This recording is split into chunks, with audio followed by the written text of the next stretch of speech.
Welcome to this explainer. Okay, so today we're diving into this completely fascinating reality. A ton of the traits that we just write off as, simple quirks, personal preferences, or even flaws, they're actually hardwired directly into our DNA. You might think you know your own body pretty well, but we're going to take a look at the secret code running behind the scenes.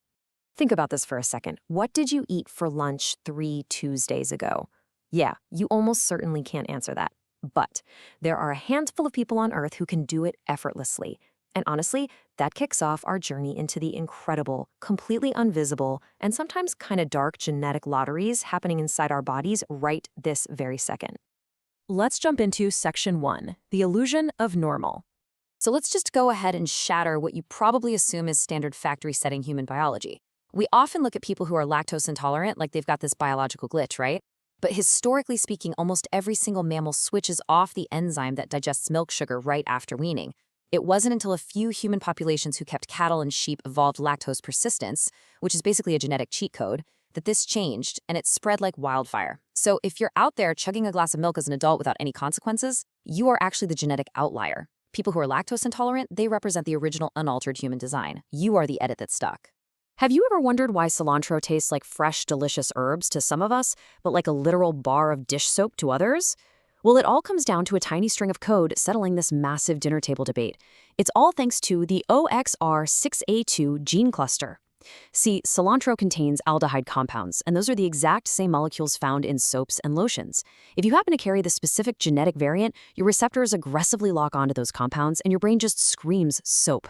So nobody's faking it, they're not just being fussy, it's pure perception, and their DNA literally made the call before they were even born. And that exact same biological reality applies to things like coffee, beer, dark chocolate, and even broccoli. We tend to judge picky eaters, but some people are literally born as super tasters. Their tongues physically run at a much higher resolution, packed with way more taste buds that detect bitterness. So when they take a sip of coffee or bite into dark chocolate, the bitter profile practically goes nuclear. To them, these aren't just acquired tastes, they are chemically unbearable. Speaking of bizarre physiological wiring, consider the photic sneeze reflex, which is perfectly and hilariously acronymed as ACAOO. If you walk out of a dark room into bright sunlight and immediately sneeze, hey, you are not alone. This wiring mix-up affects about a quarter of the population. Basically, the nerve handling your pupils sits right next door to the nerve handling your nose, and a bright light signal accidentally leaks across the wires. Now, it seems like a totally harmless quirk when you're just hanging out on the couch, but because it runs in families, it can actually become a genuine hazard. Imagine being a fighter pilot or a race car driver hitting harsh light at 200 miles per hour. Moving right along to Section 2, superpowers with a catch.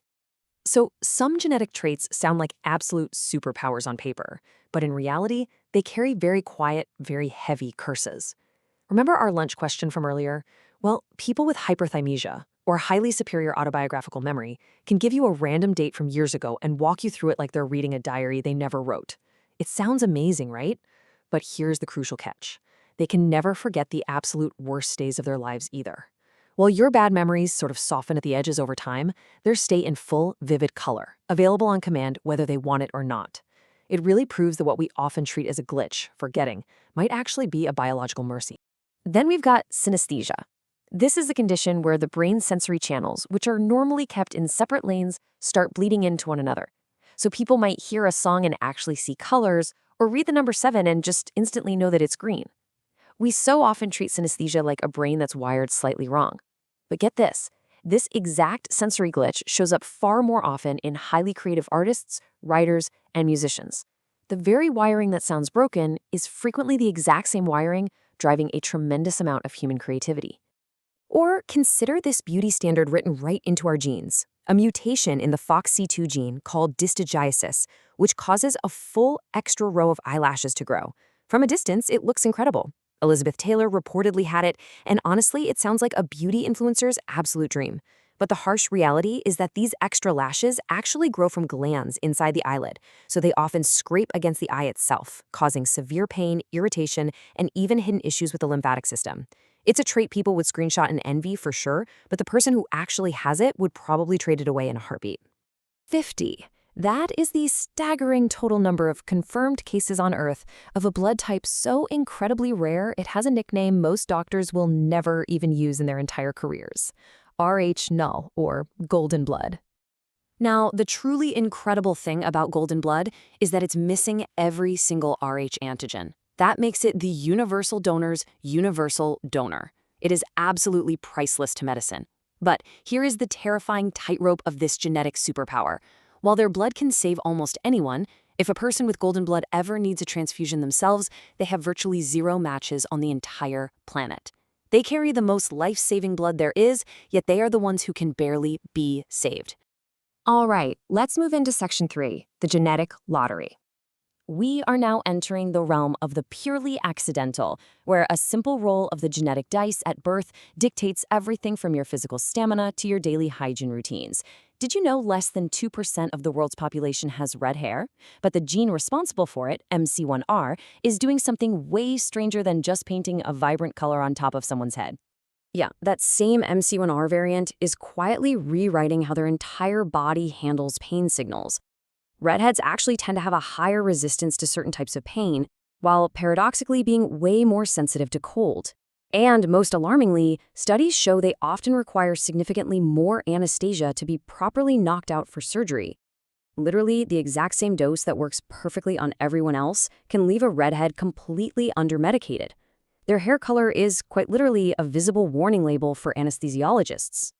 Moving on to a genetic lottery win that actually saves you money: the ABCC11 gene variant. This little gene controls whether your armpits produce the compounds that bacteria feast on to create body odor. If you inherit the right variant from both parents, there's no food for the bacteria and therefore no smell. Millions of people, particularly of East Asian descent where this variant is incredibly common, buy deodorant purely out of habit. They are completely unaware that their ABCC11 gene, which, fun fact, also conveniently gives them dry, flaky earwax as a telltale sign, means they physically cannot produce body odor. The deodorant industry is literally making a fortune selling a fix to people whose genes already solved the problem.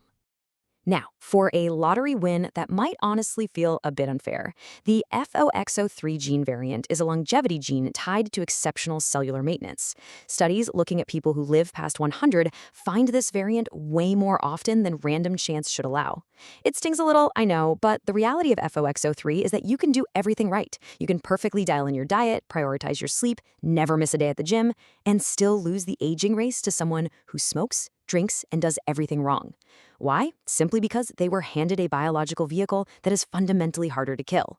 We see a really similar biological baseline in athletics with the ACTN3 gene, which is often called the athlete gene. This gene builds a specific protein inside your fast-twitch muscle fibers.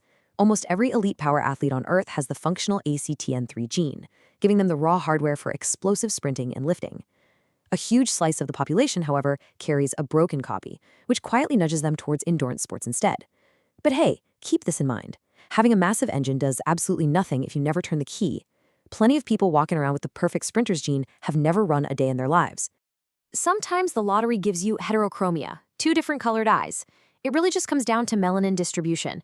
Most of the time, it's a completely harmless trait present right from birth. And let's be honest, it looks incredibly cool on a celebrity or a husky.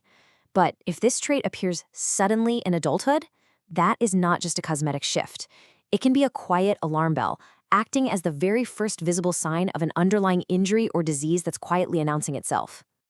Which brings us to Section 4, evolution's brutal math. Listen, evolution doesn't care about our comfort, and honestly, it doesn't even care about you as an individual. It only cares about survival on a strict mathematical scale.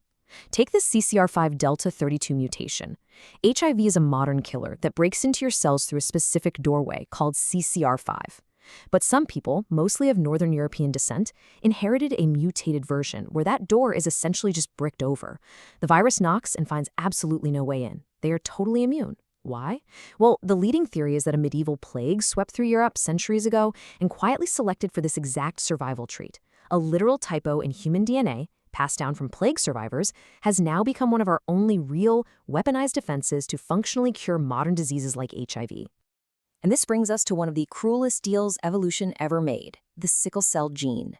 If you inherit 2 copies of this gene, you get sickle cell disease. Your red blood cells warp into these stiff crescents that clog vessels and cause tremendous agony. But if you inherit just 1 copy, something strange happens. You are mostly fine, and you become dramatically more resistant to malaria. Evolution intentionally kept this potentially deadly mutation circulating in entire populations purely because, mathematically speaking, the danger of dying from malaria was far worse than the risk of the genetic disease. It literally traded pain for survival. As we wrap up this explainer, I really want you to sit with this question for a second. If evolution constantly traded our comfort for our survival, what invisible genetic trade-offs are hiding inside your DNA right now?